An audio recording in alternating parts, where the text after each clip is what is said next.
listening to the How to Health podcast. Turn up that stereo, plug in those earbuds, or pull up a chair.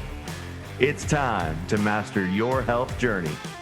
Here are your hosts, Dr. Heidi Cook and athletic trainer Tyler Smith. Let's ride.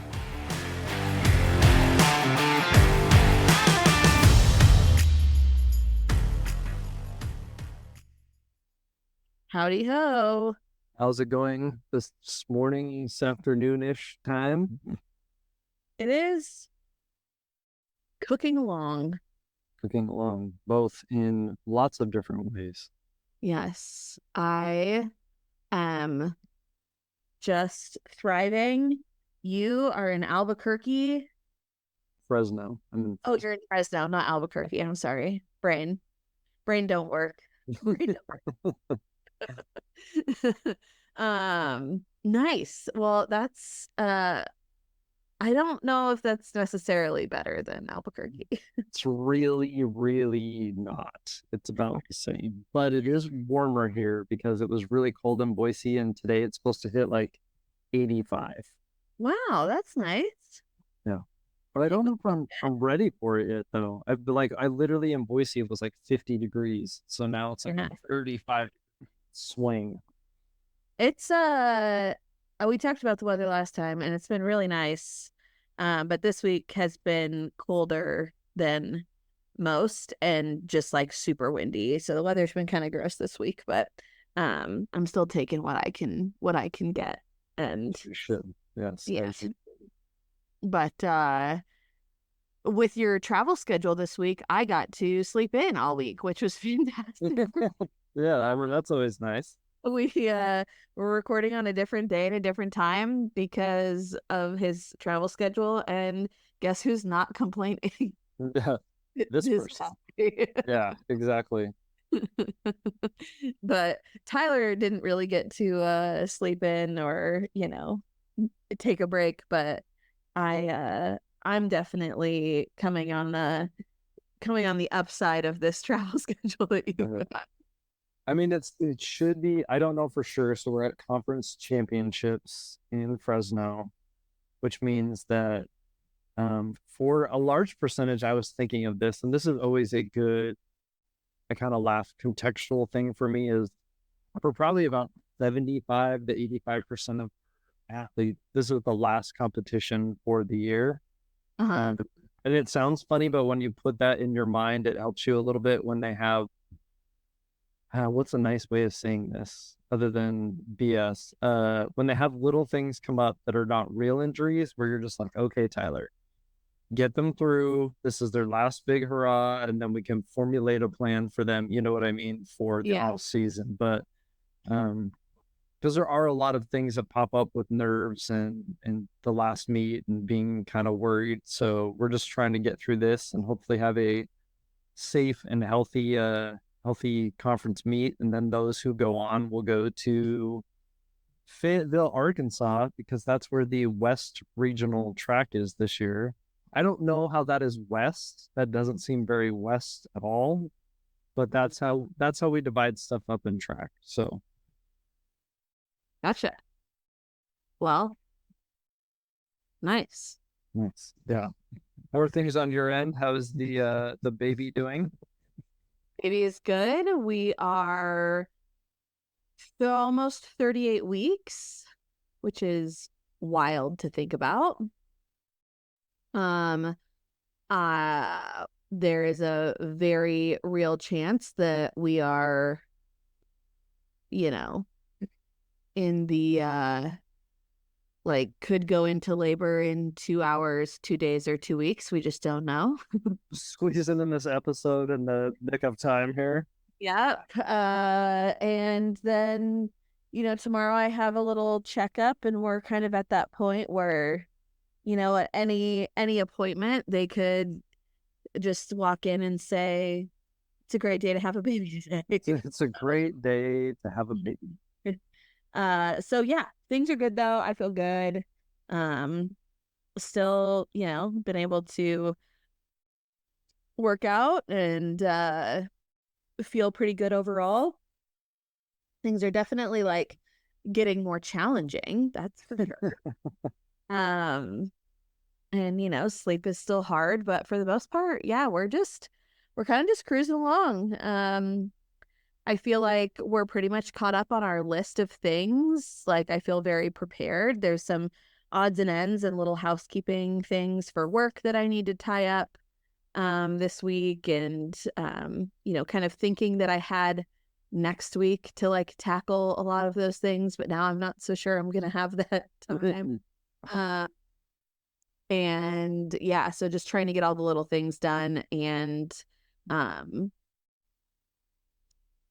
yeah, but like all the big things. If you would, like 2 weeks ago, I was still feeling like very underprepared. But this week we're feeling more prepared, which I am thankful for. Do we have a code word that you text Sam if he needs to be somewhere quickly? No, I just am gonna call. I'm just gonna call him and be like, you need to get here now. Yeah. Did we do a 37 week check last week, or did we do 38? I can't remember. Or no, 6. I think it was 37. If you tell me the reference, I can tell you if we've done it. Did we do a pound puppy?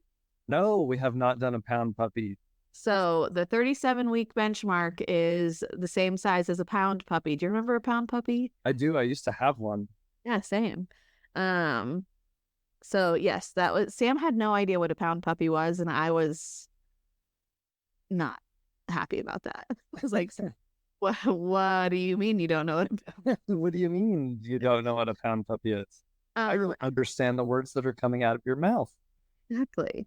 And 38 weeks, which I'll be 38 weeks. Well, technically I'm 38 weeks today.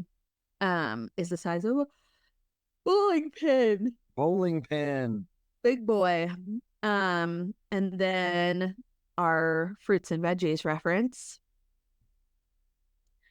He is the size of I think it's a squash this week. Hang on, I can't remember what he was. Yeah. He is the size of a spaghetti squash. There you go. And then for 38 weeks, we're just going to get them all in case we don't do well. Yeah.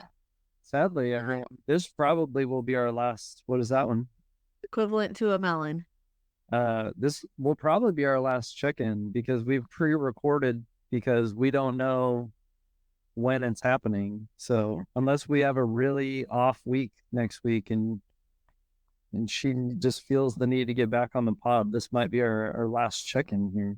Yes, it is. So pretty wild, but that's where we're at. We got a big boy in there. Big old boy who's ready to come out. Are you ready for him to come out? I think so. I think so. You haven't been very much so one of those like, I am done with this. You've been pretty mellow with everything. So I was just curious when we hit that point where it's like, yeah, this could be over now. It's less of that and more I'm just like excited to meet him, Yeah. I'm excited to like have him here. And I know like, yes, that's exciting. And like anybody that I've ever talked to is like, why did I wish them here early? I could have slept more. Whatever. Like, I'm sure there's some naivety there.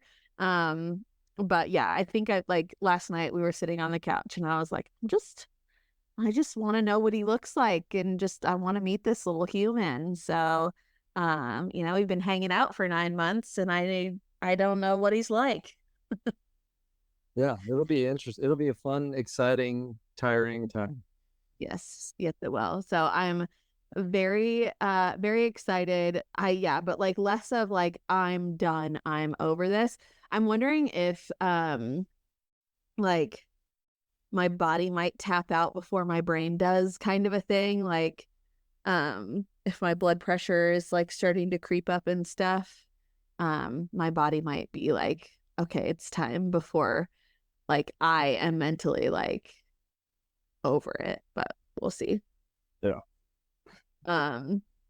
So that's the update. Haven't gone into labor yet. The day is still young though, so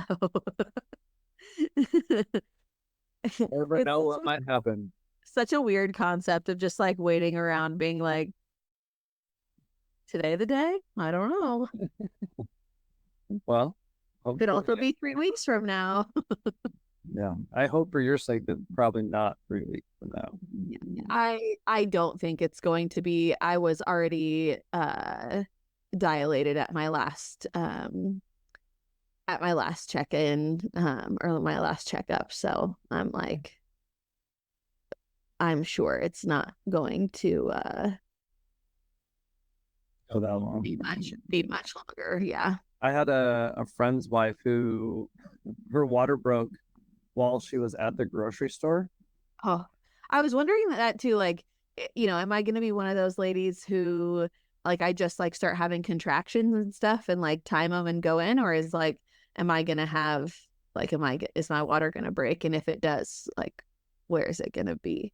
Yeah, and she was like, I had a full cart and my water broke. And I was like, oh, what did you do? She's like, I went and paid and took the groceries home. I didn't do all that work for no reason. That's right. I was like, okay, I didn't know if you just bail on it. Like, nope, I'm going, Yeah.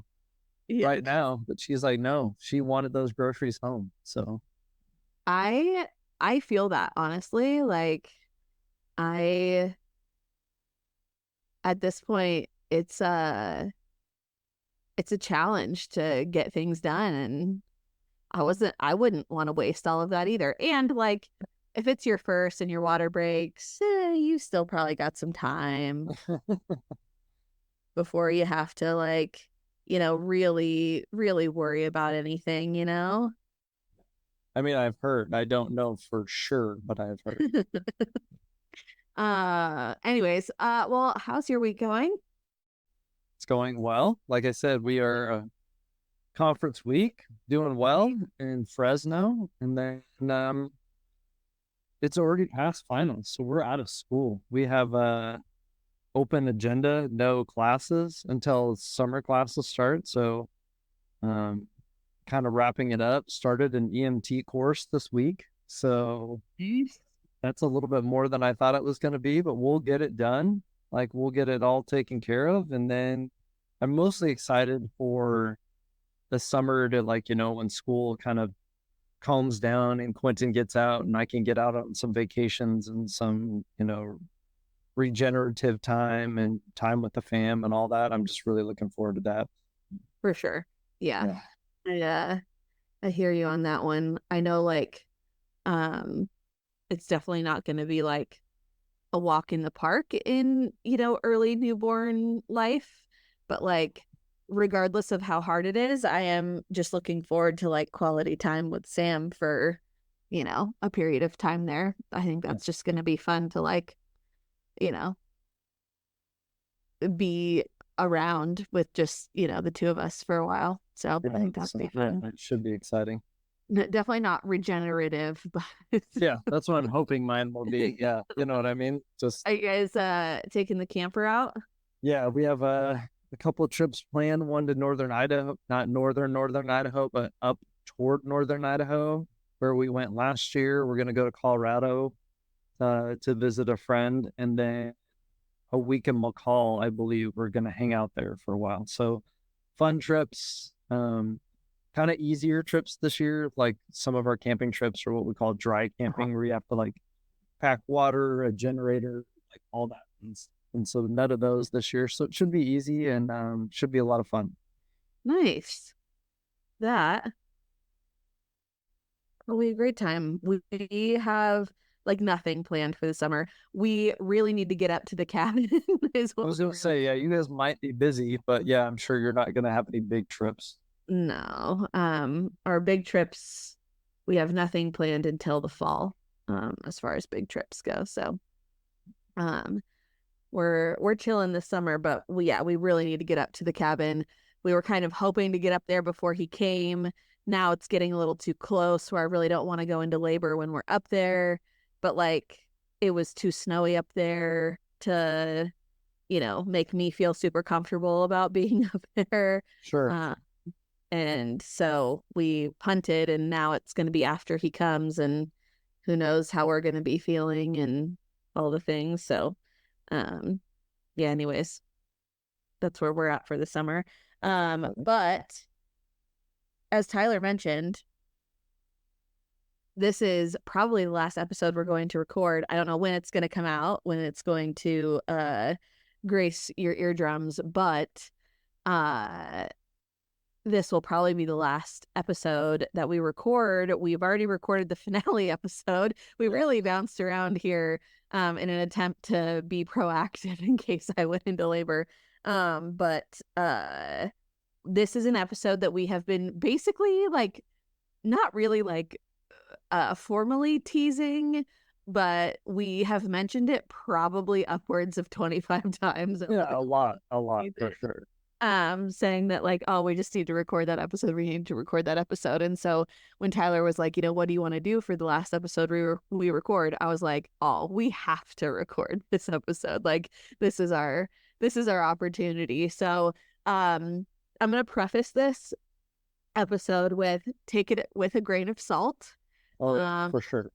Like 6 grains. But I hope that it's more so just like, I don't know, kind of a fun conversation, and gets your wheels turning. But in terms of like actual evidence to back up some of these opinions, it's going to be, we're playing fast and loose here. Yeah, we're not very evidence-based this episode. This is very opinion-based in this episode. So in that, like, I just want to preface this whole episode with that. Obviously, you already know what we're talking about if you clicked on the title of the episode, but we're finally going to record our tinfoil hat episode. All of the things that that we believe are wrong with the industry. Well, and we're not going to go like super conspiracy theory, but I think a lot of it for me was like developing my own, like, this is what I think is going to happen. I don't, like you said, I don't have all this evidence to back this up, but these are definitely things where I was like, I can see this happening. Yeah, for sure. So I have some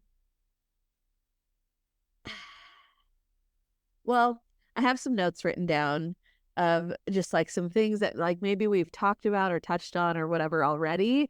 But I'll let Tyler kick it off with his, and then we'll just, I'm sure this episode is also just gonna snowball. So. It's gonna go in so many different. I think one of the biggest ones for me is, I think, like tinfoil hat, like long-reaching things. Oh, hang on. You sound like you're in a fishbowl all of a sudden. Do I? Am I better now? Now it's better. Okay, that was weird. Anyways, keep going. I think Ozempic or semaglutide is going to revolutionize how health and fitness and weight loss in America, both in very good ways and also some very bad ways. I think the government is listening to us because every time you say semaglutide, your mic goes out. Does it? Really? Yeah, and now it's back. Oh, that's weird. See? You see what we're talking about? I see what's happening. You understand? They're watching us. They're watching. Maybe it's our tinfoil is getting in the way of the radio here. So, okay.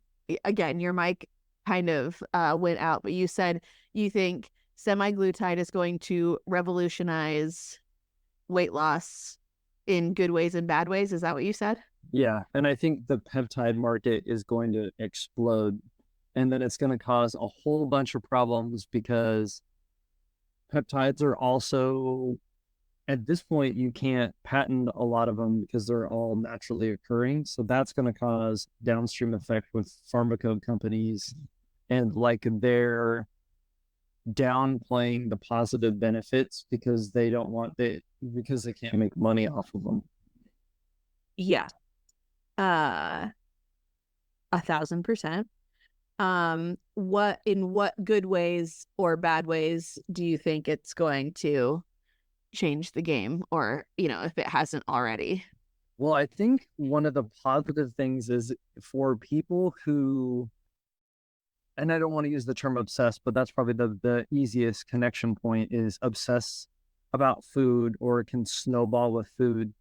This peptide's ability to kind of shut that off in your brain is very beneficial, because you just think about food less, you crave food a lot less, which is a bonus to getting weight off. But in the negative side, I think you're going to have to start, these people almost are going to have to start working with personal trainers, programs like ours, because I've kind of been listening and talking with people who have done it, and like, you get your appetite crushed so much that they're not making protein, they're not hitting their protein targets.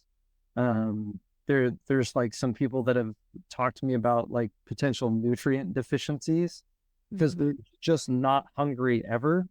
And I think while it might be beneficial for some people who are using the clinical term markedly obese, lose some weight, I think they're losing just as much muscle mass as anything else. And it could ultimately, like, for the people who are on one spectrum, obviously bring some positive changes. But for everyday people, you're going to not be much better off than when you started, because let's say you were 50, we'll just use the target 50 pounds overweight. Well, you didn't lose just that 50 pounds of adipose tissue. You lost 30 pounds of adipose tissue, and your muscles shrank because you're not eating. And like, I don't know if that brings you to a healthier version of yourself unless you're cognizant of those things. And they're not really talking about that right now. Yeah, I don't think, like, not to be the, we don't have long-term data. It's like, we do in a sense in the correct population, right? Like, we do understand what it's doing for people who this drug was intended for, right? Like for, people with insulin resistance. Yeah, which is where it all started, by the way. Right. Right. This was a diabetic drug, just FYI. And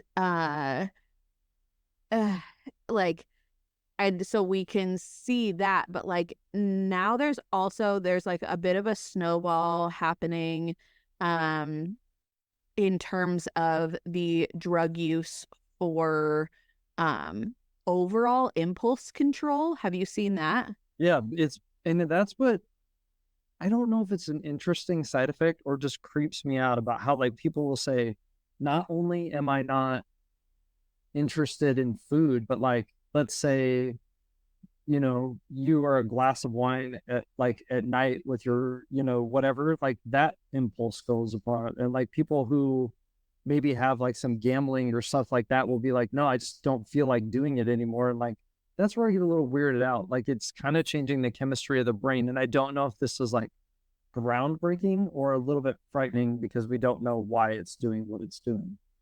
Yeah. So, like I've seen, I think there's some like trials being started with individuals with substance abuse, and things of that nature, and utilizing this drug for, impulse control in that regard.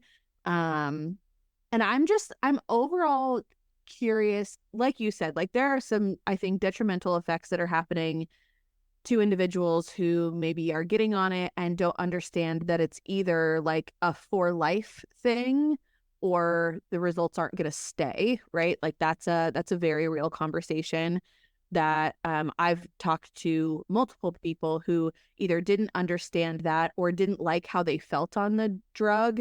And even though they saw like great results, decided to get off of it for one reason or another. And then like everything just, came back. But now they, as you mentioned, now they also have less muscle tissue as well, which is ultimately then harmed them in the long run by, reducing their metabolic output, by reducing the amount of muscle tissue on their frame. So there's that piece. And the other piece is just like, okay, so we're signing up for this thing for life. And if it's something that like you truly need, right, in terms of management of insulin resistance or something like that, and we can, wrap our minds around the fact that like, okay, I'm going to be on this drug forever. at what point then, like, is that what we're then doing to individuals with impulse control? And at what point are we now just becoming like, again, solely reliant on a pharmaceutical to fix a problem and not looking to lifestyle behavior change, psychological, behavior modification, and things of that nature to address a bigger problem? And while, yes, like, would we hope that somebody who has substance abuse, we could give them a solution that would help prevent, them from overdosing tomorrow, right? Like, while we're working through this behavior change, absolutely. But just as a society, I don't think we're very prudent about pairing one with the other when there is a simple quote unquote fix out there. We then overlook the work that has to be done on the other side, in terms of lifestyle behavior change. And at that point, it's like, what are we doing? Well, and it's our ever, I don't know if you want to call it ever searching or ever, like, we want the magic bullet. Like, can we just, like, we want naturally the path of least resistance, which, like, and I'm not saying it's bad if this helps kickstart you, but like, you have to be more diligent than people are being about, like, just because I'm eating less doesn't mean I shouldn't be working out, doesn't mean I shouldn't be trying to analyze what I'm eating and making sure I'm hitting my, like, nutrients and the other weird part in all of this, speaking of eating, is like, I think you're going to see a lot of negative propaganda and pushback from, like, no joking, like, food companies, because they make money of, like, off you buying food. And if this is like creating people's habits to not buy food or to buy food less, I'm not naive enough to think like capitalistic societies that make money off that are going to try to find a way to counter that message, or to try to find ways to just downplay it so they can still make their money. Yeah. I 100% agree. And that leads me to another one, because, like, I mean, we could sit here and talk about semaglutides all day long. Like, that could be a whole episode that, like, I honestly don't really want to touch, because in depth, right? Like, we can give our blanket statements here, but, like, I'm not an expert in semaglutides and their usage, and I don't want my words to discourage somebody who could, like, really truly benefit from it. To, like, it's like me talking about how exercise and consistent exercise has been shown to decrease symptoms of anxiety and depression, right? Does that mean that somebody with anxiety and depression does not need medication? Yeah, not necessarily. No, yeah. But at the same time, like, is there a population of person that could benefit from just implementing, and be able to live a normal, healthy, happy, life by implementing a consistent exercise routine and get the benefit that they need from that without going on medication? Also, yes. Right. So, like, there is that kind of in-between population that might be exhibiting some symptoms or, experiencing some symptoms, and we lean on the medication instead of the behavior change. And then when we don't like the side effects of the medication or this or that, like, we're right back where we started and blah, blah, blah. So, like, again, I don't want my words to discourage somebody from seeking out a solution that could potentially be, very helpful for them. But at the same time, like, is it being over maybe prescribed? Sure.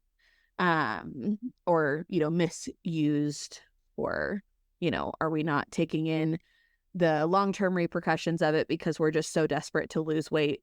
Probably. So, all that to say, we could spend forever on semaglutides, but going off of what Tyler was just saying, of, like, that kind of never-ending search of, like, a fix to our problems, I was recently down a rabbit hole about how, like, in our society as a whole,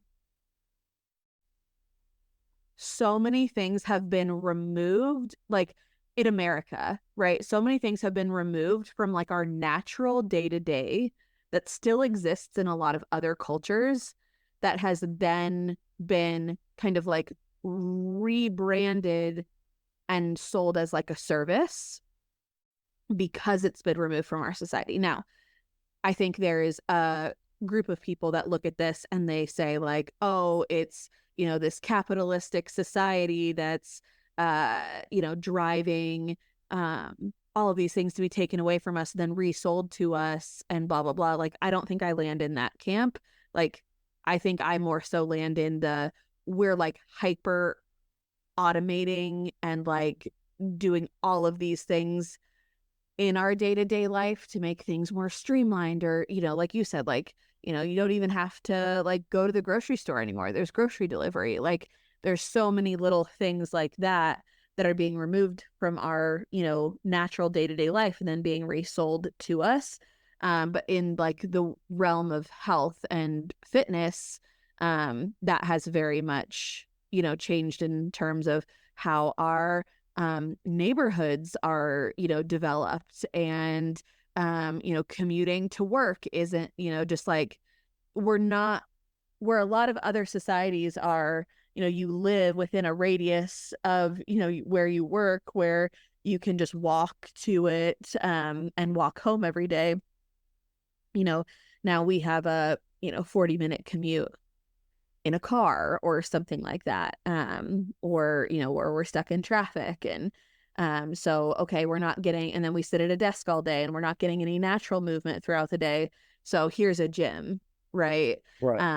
And then, you know, similar things are happening kind of across the board in terms of meal delivery, grocery delivery, like all of these things are being taken away of like what we need to do as humans to like survive and function. And if you look back at like, I'm not saying that like the cavemen had it right or anything like that.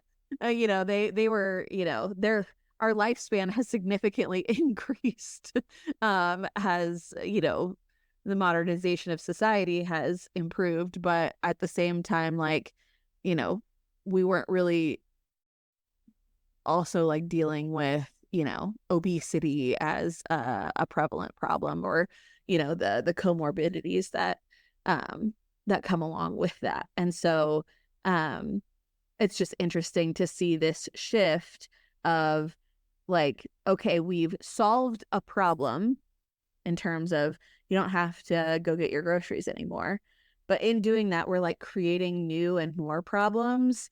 And I know that we have talked about this, but like, at what point are we just going to be like the people on Wall-E, where we're just like, yeah, exactly, hoverboard wheelchairs with screens in front of our faces, not doing anything for ourselves and turning into just these lumpy humans. well, and it's funny because like if you think of as far back as, I don't know, even like our grandparents or maybe your great grandparents, like the idea or the concept of going to a gym and picking up heavy objects kind of seemed ridiculous, because you're like, well, I'm going to be out in a field, or I'm going to be laying bricks, or I'm going to be doing XYZ. So why would I want to go in my off time do more manual labor versus like now manual labor? And if you think about it and expand it out, like they have robots that vacuum your house. They have robots that cut your own grass. They have robots that mop your floors. Like, it's probably going to be this natural progression where it's like they'll wash your dishes, they'll do like all this stuff.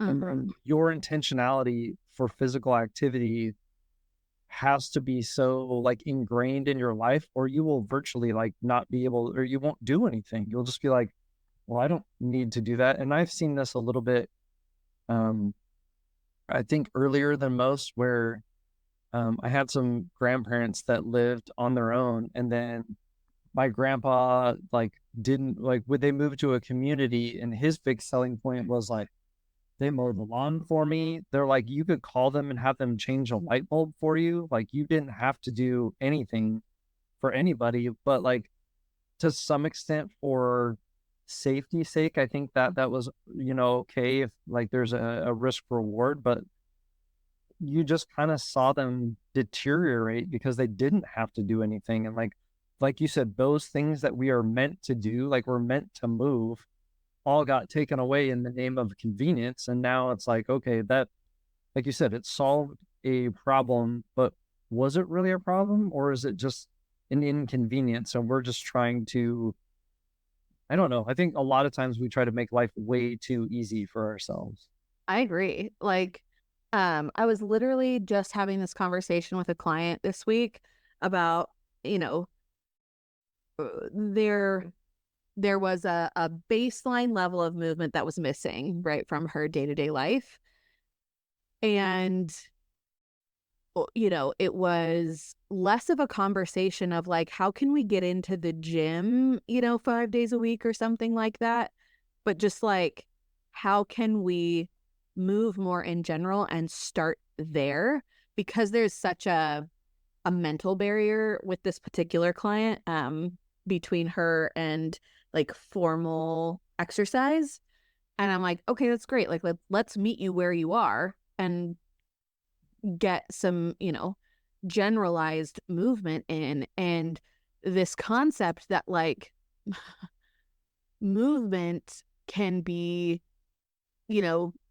carrying bags of soil for your garden and mowing the lawn and like all of these little things was like truly mind-blowing to her.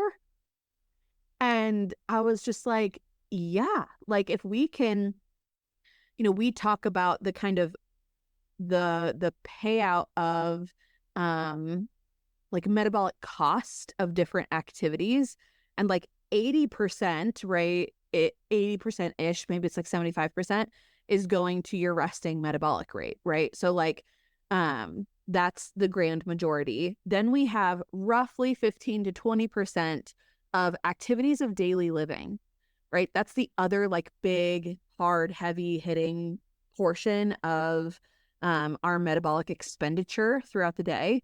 It's just like, 75 to 80% is if like you literally just laid perfectly still all day, right? And did nothing except lay down all day. Like that is 80% of it. And so then we have this 15 to 20% that's like being expended as we sit here and have a conversation, right? That's expending more than if I were to just be laying down. If we went on a walk together and we were having the same conversation, right, that expenditure would be different. Unloading the dishwasher, doing laundry, like, picking the kids up, like all of these different things, right? And so that makes up another, like I said, 15 to 20%. And we're basically left with, if we have 75% that is resting metabolic rate, 20% that is activities of daily living, we basically have anywhere from I think the research bounces around between like 4 and 5% that go to structured formal exercise if you're participating in that. And so it's like, okay, where are we actually going to get more bang for our buck in terms of what we can control? Well, okay, yes, does going to the gym and expending that 5% then help build muscle tissue, which can then help impact the 80%? Absolutely, right? But then on the other hand, like if we're having a hard time mentally executing on that, where are we going to have the most bang for our buck? It's in that 20%. And I think it is so overlooked because we, I don't know what has happened, but I feel like the dialogue that I'm getting from everybody in the world is that we feel so overwhelmed. Yeah. And like, we don't have the capacity to take on anything more. And it's like, yeah, we are busy people, right? Like we have kids and jobs and responsibilities and all of these things, but like, let's also like take a step back and like ground ourselves in reality a little bit too. And, have some hard conversations with ourselves about like, I'm so busy, but I just spent, an hour doom scrolling, or I'm so busy, but I still managed to get 4 episodes in of my favorite show, or, like I'm not saying we need to fill every single second of every single day with, going to the gym instead of, having some time to relax and, watching your favorite show. But at the same time, like, we are removing so much because, like you said, we're trying to kind of hyper convenience our lives. And anytime we are then inconvenienced, we're like, oh, no, I don't have the capacity for that. And it's almost like we've deconditioned ourselves to just like doing what's necessary. And in that, like, it has made doing things that are uncomfortable, like exercise and going to the gym, even more challenging, because any sort of discomfort is, hyper convenienced and we don't have to deal with it. So getting up to the next barrier of discomfort is even more challenging for us mentally. Yeah, it's so convenient that even the minor inconveniences have taken a step up, and now it's like, okay, I can't even do that because and it's a question of not even I can't, but why would I when someone's going to solve a problem for me and then I will not have to do it anymore. 100%. It's very, I don't know, like, I think that begs a question, and it's even one that like I need to think about, too, of like, what are things that are truly helpful in terms of convenience, but instead of just seeking convenience for the sake of convenience, asking myself, what am I gaining from maybe outsourcing this thing, right? And is that more time to take care of myself, right? Is that more time, that I can be active in different ways or, whatever? Like, how is it improving my quality of life? And I think that's the question we need to ask instead of just convenience for the sake of convenience. Yeah, no, I agree totally. But yeah, that's my tinfoil hat of like, at what point, like, is there going to be a slippery slope tipping point where we're all just on our little hover wheelchairs floating around? I'm looking forward to that. Just a hover wheelchair all the goodness. Okay, what else do you have on your list?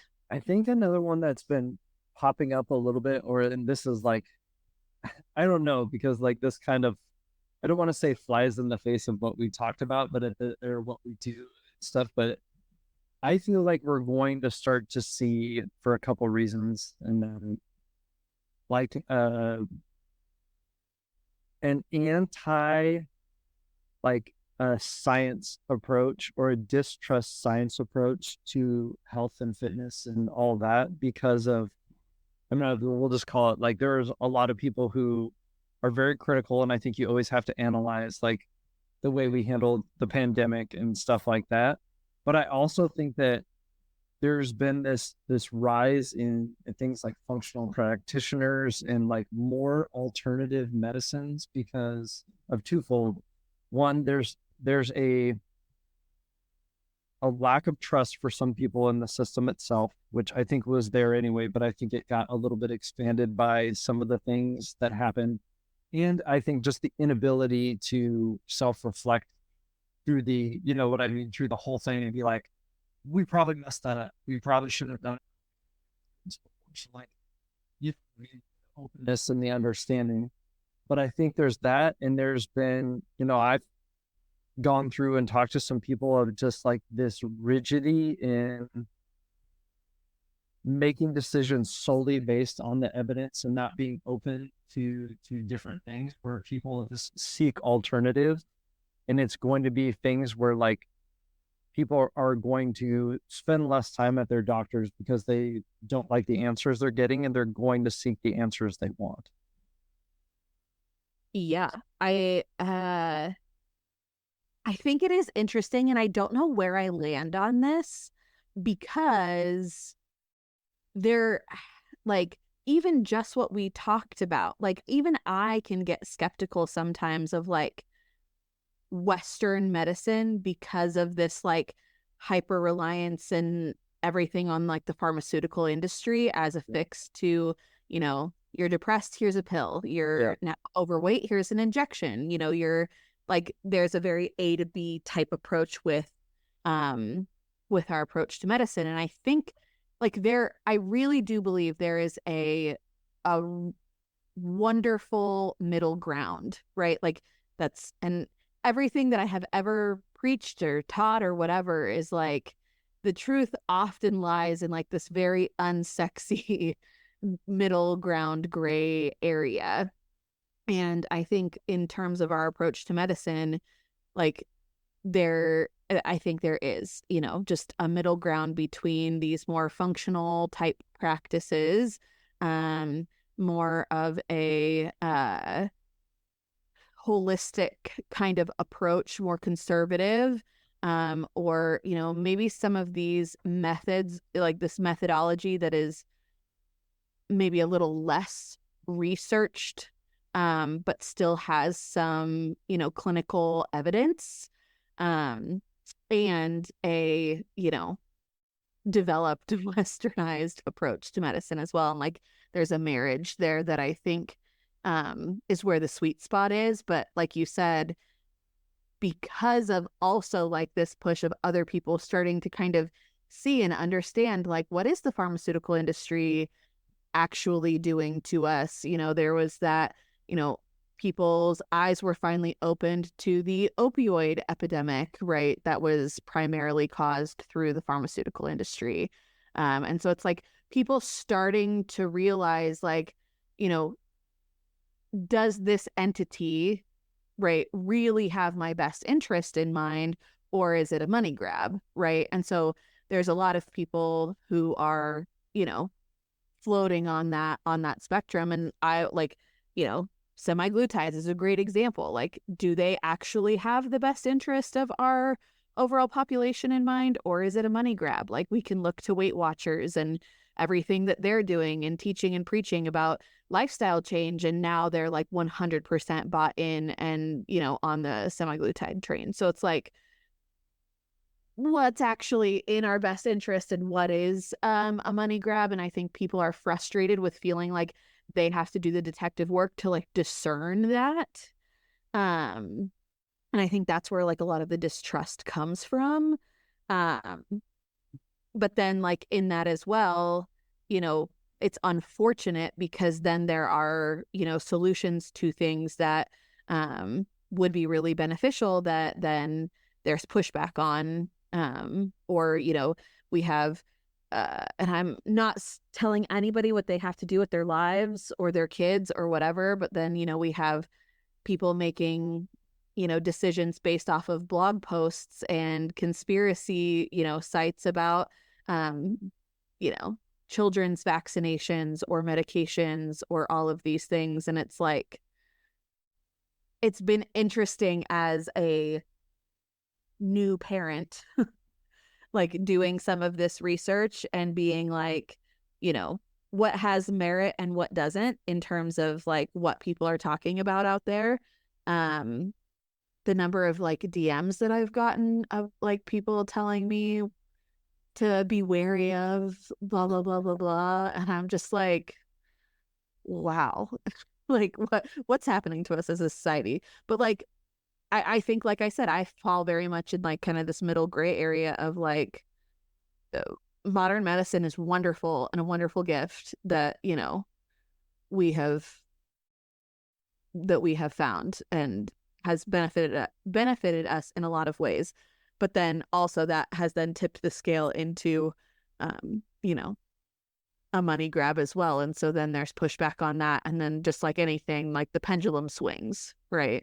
Right. Well, and it's like, so things that pop up for me is like, okay, well, there's been a lot of new research as far, and you look at this, like when you had to go to data boards is like, okay, so if you're, people have seizures, and what is the role of like medication versus like, like marijuana usage, or, all those different things where people notice like hemp oil or something like that helping, but like people get skeptical because they're like, well, they want to sell me this drug instead of trying to like research this thing. Or like, I kind of laugh because I think it has a much broader implication where, when you look at, and I just tinfoil hat and everything is like, okay, well, we have all these kids that are being diagnosed with ADHD and attention deficit. Is like, is that the problem? or is us having a 8-year-old boy sitting for 3 hours at a time without any sort of physical activity or break or getting up, like maybe something we need to look at and be like, that's not really a realistic expectation. Like let's get them up and start doing stuff. But you're asking people to deconstruct something that has been kind of a pillar in the community. But I feel like we're getting on the edge where those type of things are going to start to be picked apart. And we have to find, like you said, that middle ground, because is there some merit to those things? Absolutely. But could it be done better and less, deconstructed and less rigidly, like put together and find better ways to do things? Absolutely. And so like it's going to swing one way and then hopefully land in the middle. We can find some more knowledge and the practical, like the anecdotal stuff marries the evidence based, and we can find a good decision with those. Yeah, I agree. And I think not to turn a fun tinfoil hat episode into an advice episode, but I think like allowing, like, it can be frustrating to feel like you're the one that has to discern, but like at the same time, like also thinking critically before, hopping into different solutions, I think is also important, because having a complete reliance on a single entity to guide you down the correct path, thinking that they have zero alternative motives, is not, I think, a smart approach either. No, and I've said this before, not to you guys, but to people in my life, is like, this is just, I think it's a true statement. If you are getting your news from solely like one source or the other, if you only watch CNN or you only watch Fox News and you don't think that those are slanted toward a specific group and or bias, then like you know what I mean? Like they're going to tell you what they want you to hear and how they want you to think. So like, to your point, understanding and opening both windows, trying to just be open to those conversations in anything is where the middle ground or the true like growth lies. Yeah, absolutely. Okay, I have one more. So tinfoil hat again. Yeah. I think now this one is going to actually make me sound crazy. I think that there is a real collusion happening between and I don't want people to listen to me say this and like, freak out and have to like only buy, grass-fed organic. I'm not Bobby what's his face with his shirt off in a grocery store screaming at you that all of these ingredients are poison, but I think that there's collusion happening between the food industry and the pharmaceutical industry. Wow. Because of the rise of not real meats. And let me back this up for a second. So all of there's so much noise around like seed oils, and seed oils are inflammatory and blah, blah, blah, blah. If we look at like those actual studies, the dosages that they're looking at those in terms of like the inflammation within our bodies are like well beyond what we're actually consuming as individuals. Do we know that like eating only fried foods is not beneficial to our health? Yes, we know this, right? Like that's not groundbreaking. But like, should you be fearful of, something being cooked in sunflower oil? Probably not. Anyways, the actual research that we have in terms of like foods that are actually causing an increase in cancer and cancer risk is like processed meats. So like deli meats, smoked meats, sausages, like things like that. Diets high in processed meats have been shown to be directly correlated to higher levels of colorectal cancer. And we're seeing a huge uptick in young individuals, like around 30 years old, being diagnosed with colorectal cancer. And now there's this huge push and swing from to get away from eating meat because it's so harmful to the environment. Well, here's the fix that we have for you. It's more processed meat that's not actually meat at all. And that's my tinfoil hat conspiracy, is that they're the pharmaceutical industry is cashing in on all of these young individuals undergoing cancer treatment for this huge uptick that we're seeing in colorectal cancer, and it being directly correlated to this kind of upswing, especially in young people, being environmentally conscious and eating all of these processed meat alternatives. And there's my tinfoil hat. Now, is any of that proven? No. I'm stringing together lots of little theories to put this theory together, but I stand by it. No, what I will say I agree with is there's a large uptake of people who, and I don't say this as a bad thing, but are environmentally conscious. And to that extent, they push a lot of, like you said, a lot of or genetically modified food in the pharmaceuticals, I think. I've been well, we can patent that and we can make money off that. So let's keep pushing this agenda and telling people that meat is bad, because then guess what they're going to buy? They're going to buy our genetically modified foods and the things that we can copyright and make money off of. So to that extent, I think that's exactly what they're doing. Pushing propaganda on to prey on your wanting to save the environment, but also, you know what I'm anything that they can copyright and make money off of, and then they can, reinforce that and or, make that their specific product. Because you can't, I've said this before, you can't copyright a cow that doesn't work. You can't be like, hey, this is, a special cow. A cow is a cow. And so they're just to your extent, I could understand they're trying to make more money. That's the way they're going to do it. There's a tinfoil hat nugget for you all to chew on this week. You don't have to agree, and you can never listen to this podcast again. But that's where my brain is at these days with all of the fake meats.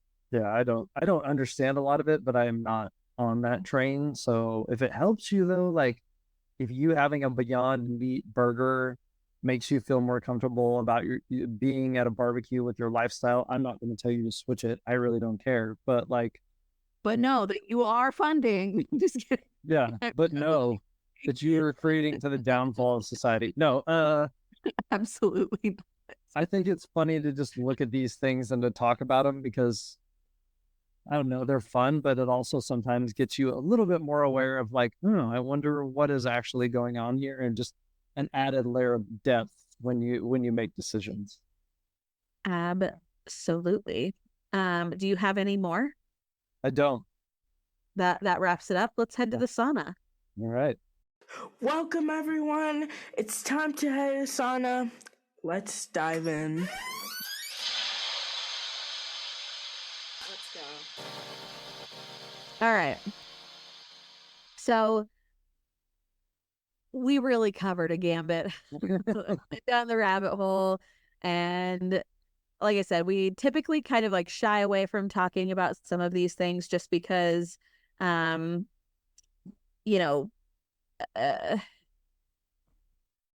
think it's okay to have your opinions about things and allow that to guide your own personal choices, right? But I also think it's sometimes irresponsible for people who have a platform to come out and talk about things that they are uneducated on. And so this was we shoved everything that we are largely, maybe not fully uneducated on, but not experts into one podcast and shared our opinions on them. Oh, now oh my gosh, not to get off on a tangent, but not to throw the number one health number one health podcast under the bus, but like somebody I was a huge fan of their pod, came out with an episode talking about low back pain. Everything he talked about, all of the quote unquote research that he cited, or whenever he said like the studies reflect, wrong. Really? He used a model that's been outdated for like 5 to 10 years. New research has disproven, right, what he was talking about. Highly misinformed. And that just really pissed me off, because it just like goes to show how one individual cannot be an expert in everything.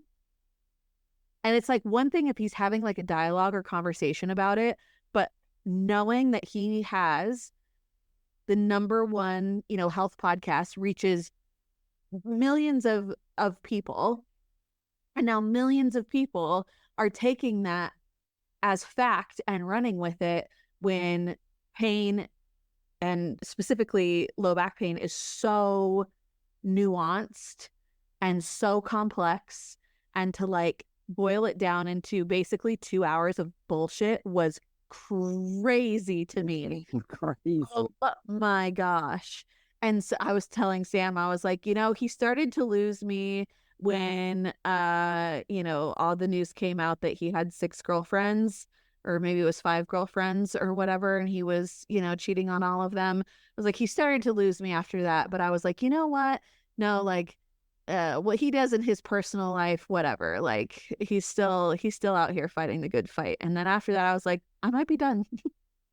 Like, I mean, that might bring me to my sauna episode or point, is like, it's fun to speculate about all these things, but in any of these endeavors, when you're talking about either hypotheticals or your thoughts or your opinions, I think it's always important to understand, like, have the ability, and we will, like, if I come out today or in 5 years and semaglutide changes the world for the better, I can say like, you know what, I missed the mark on that. I was not right. I had some opinions that were not great. But like in any of these things, understanding that like we have our opinions, but they can be changed and they may not always be right, is like one of the most pivotal things in order to like I don't want to say like you said, you're not going to be an expert on anything, but understanding your limitations and understanding when you go wrong or when like you've made a mistake, I think is the most critical part in like being able to formulate an opinion.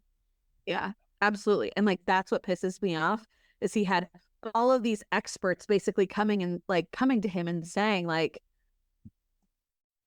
you messed up, like you effed up, and like you need to take responsibility for this. Silence. He has not made one single statement about this episode that he released that was basically like all wrong. Anyways, yes, I ditto your sauna point, and I just want to reiterate, like, this is all in fun, but like I said, I hope it kind of gets you thinking and gets you away from the thought process of like everything is a conspiracy and I need to go live on a ranch and raise my own food, and nobody has my best interest in mind, and the other side of the pendulum swing, and just like open some space for you to live in the gray a little bit and have some fun without without it being at the detriment or cost of your health or those around you. Absolutely. Okay, are you ready for some trivia? I'm gonna say this is gonna be challenging to see how I am going to spin these into questions. I've done that before, where you like, this is interesting, Yeah. and you're like, how do I make a question out of this? Yes, because this is all about conspiracy theories Ooh. that are out there. But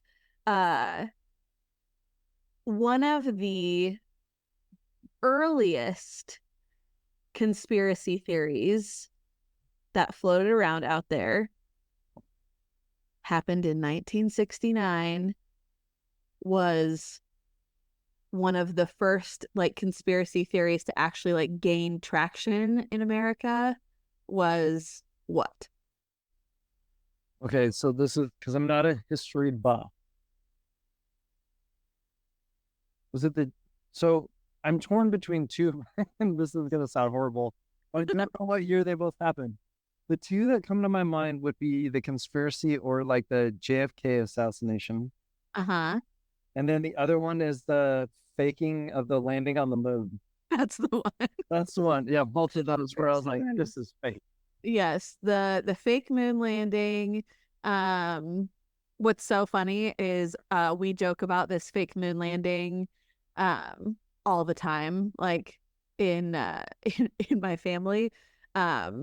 Not seriously, but like we'll, my brother-in-law is training to be a pilot, and if like the planes are down, we make a joke like, oh, iPad no worky, can't fly the plane today.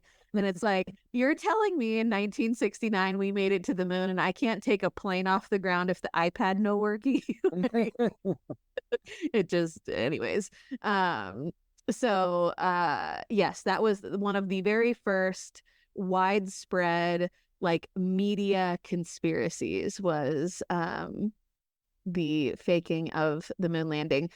The next one you already talked about, which is the Kennedy assassination. There's no real way for me to turn that one into a question.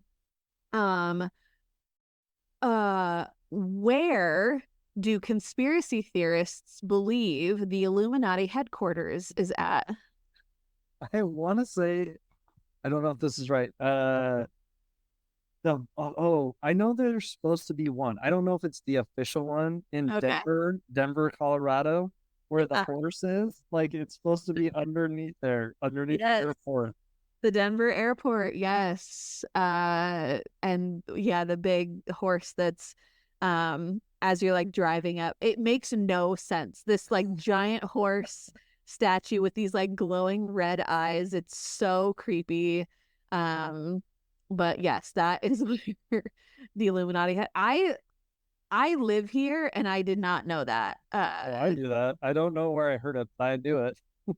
There's also conspiracy theories about like lizard people living in tunnels underneath the. Oh, I know about the lizard people. Do you?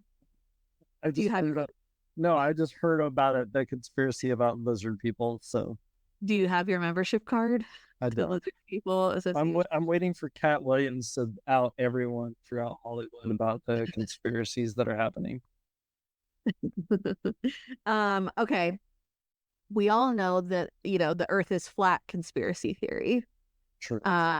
But in 2014, scientists released some new unknown findings about the Earth, which led conspiracy theorists to take that information and run with it, saying that the Earth is what?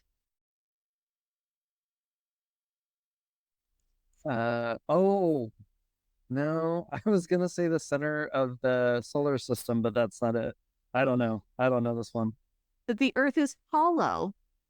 Oh, really? How does that work? Yes, apparently, in 2014, scientists released new unknown findings about the Earth's core. Conspiracy theorists took it and ran with it after learning that we didn't know much about the Earth, the surface of the Earth. How could we possibly know about its core layers? And the hollow Earth theory then began to gain traction. So now we have the flat earthers and we have the hollow earthers. Interesting. And these people believe that there is an Earth inside of the Earth. Delivering oxygen, how? Yeah. Like, we can't sit here and logic through this. Okay. It is what it is. So funny. Do you listen to the like Kelsey Brothers podcast at all? No, I've heard of it. I've never listened to it though. So I'm not like a religious listener, but like I listen to stuff here and there, and then like the reels will like pop up on my feed pretty frequently. And they were talking about like they were talking about conspiracy theories, and they were like, how many people, they were saying that like the NFL has players, there's a large portion of them that are like actual conspiracy theorists, like more so than like the general population. And so he was like, if you were to walk into, any NFL locker room and ask them, if they could answer completely anonymously, nobody knew like who it was answering this, what percentage of people would say that the earth is flat? And they were like, oh, it's got to be like upwards of 15 to 20%. And they like, everybody was like, are you kidding me? And Travis was basically like, you have to remember that these guys get hit in the head for a living. Yeah, they get hit in the head a lot. And I was like, oh, good point. But I thought that was so funny that like these conspiracy theories are just like, there is something so unique about a football locker room and just like the chitter chatter that happens within a football locker room, and like how I remember like my days of working, for football, and, two guys on treatment tables right next to each other swapping conspiracy theories and like feeling so like passionate about it. Oh yeah, like no, like they get excited off each other, and they yeah. Anyways, that one really made me laugh. Okay. Conspiracy theory. Where do the Nazis have a secret headquarters? I don't know this one. So this rumor began circulating in the 50s and has hung true. That they have a secret base in Antarctica where they house advanced technology like UFOs and things. Ooh, this is a good one. It's not a trivia question. It's just Tyler's brain question. Conspiracy theory, however you want to take it. Does Tyler Smith believe in aliens? Yeah. Oh. I feel like, okay, here's my thought. Do you think government knows about aliens and they're not telling us about it? Yes. Ah. Okay. I think alien-wise, like, this is my approach to it. The universe is way too big for us to be the only intelligent life form ever. Like, there's zero chance of that happening. I also feel like the government kind of introduced UFOs like the last 2 years and didn't really make a big, and everyone's just like, oh, cool. Yeah, I feel like there was like lots of talk and it all got like weirdly swept under the rug and everybody's just like desensitized to it. Like, why wasn't this more like where pilots are like, yeah, I saw a spacecraft, and like it's either UFOs or it's like a weird flex where like some country, like say the United States, is like, I just want you to know, let's put these like ships that move ultra fast, like let's let people see them and not know what they are. But you know what I mean? It's like, we have technology that's so fast that no one even knows about it. And we just want you to know later down the line that like we had this technology for a long time. Yeah. That one freaks me out. Question number 2, does Tyler Smith believe in ghosts? I don't know, to be honest. Oh, you're more certain about aliens than ghosts. Yes. Okay. Undecided on ghosts. Undecided. Okay. I will have, this is going to sound weird. Like this will sound weird. I don't know where it comes from. I've had, think about this episode on Halloween. I have had, maybe this is only me, could be. I've had dreams, like while I'm asleep, where I swear to God, someone is like within, like I can feel them. And I'm like almost like to the extent where you would think like someone broke into your room and is within like feet, like you can feel the presence of someone else. Sure. And I'm like too scared to wake up. So I don't know if that's like a ghost. I don't know if that's like my brain playing tricks on me, but like, yeah. So that's the only thing that would be like, there might be ghosts. There might be a ghost there, like hanging out with me, and it's like, I can feel it and it freaks me out. Oh, interessante. Yeah. I So I'm with you on the aliens. Like, I think they're like green little Martian people?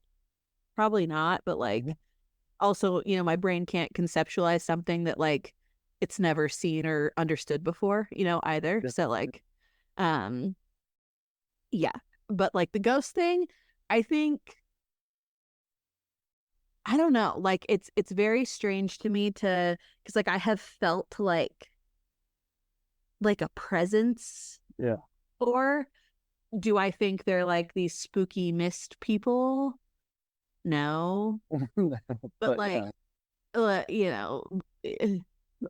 there like there's got to be something there. It seems too complex to just, everybody has their beliefs of like what happens after we die, of like, yeah, and the theories are endless, but like there's got to be something there. Anyways, okay, two more of does Tyler Smith believe? Does Tyler Smith believe in the Loch Ness monster? No, I do not. That one's fake. That's fake. All those pictures are just not real. Doctor, there's not really good pictures, and like, so my thing in that is, and maybe I need to do more research. I could be wrong. I don't know how big the lake that it's supposed to live in, but like in all those things, like when, like where's its food source to be able to sustain the size that it is? Like right. If you're that big, like you need a very large piece of land with a regular food supply, because if you're big, you know what I mean? Like I always look at like the Jurassic Park movies where they have that one that one really big fish monster. I can't remember what it is. Like it might have been a real thing. You know what I mean? But like yeah. The amount of food to keep that thing sustained throughout the course of like, it would be eating whales left and right. So I'm like, yeah, I don't think that's real. Yeah. And I think too, like it's been around for so long. Yeah. Right. Like this, mysterious creature, but like, even if it did exist, like it's got to be dead by now. Yeah, right? Where did it float or live up to, or like where did you find the skeleton? Yeah. Captivated the public for thousands of years. Like nothing, there isn't a living creature that has lived for thousands of years, like in just normal lifespan. Okay, last one. Does Tyler Smith believe in Bigfoot? Of course. He's the greatest hide and seek person that has ever been made in the course of the world. People also refer to them as like they say that it's not just like one guy, like Bigfoot isn't just like one creature, but like there's this species of, I think they call them night walkers. Is that what they call them? I've heard of that before. I don't know if that's the exact term they use, but I've heard of that before.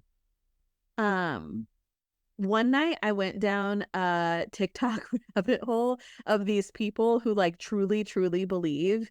And like this guy was like, see, that's a young, like immature one. And this is like a female and a male. And like they have like, and I'm just like, there's no way that like they exist and like there hasn't been a documented like run-in, or that like one hasn't died and like a hiker, yeah, or a hunter or somebody has like usually stumbled upon it, like yeah.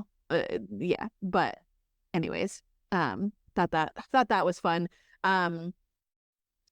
So many fun conspiracy theories out there. I want to know if any of our listeners are hardcore Bigfoot believers. Can you live in the Northwest and not be a hardcore? Oh goodness. Well, hopefully this was a fun episode. And just maybe got the wheels turning a little bit. Yeah, a lot of wheels turning. More so this episode for entertainment than education. That's for sure. Enjoy yourself. Enjoy this episode. Yes, and hopefully by the time you're listening to this, I have a child in my arms. Yeah, let's hope. Fingers crossed. Cross your fingers. And well, I guess if you're listening to this, we will see you next week. Yeah, exactly. We'll be there next week. And Thanks for tuning in, and then we're going to take a break for the summer. enjoy. Thanks for listening.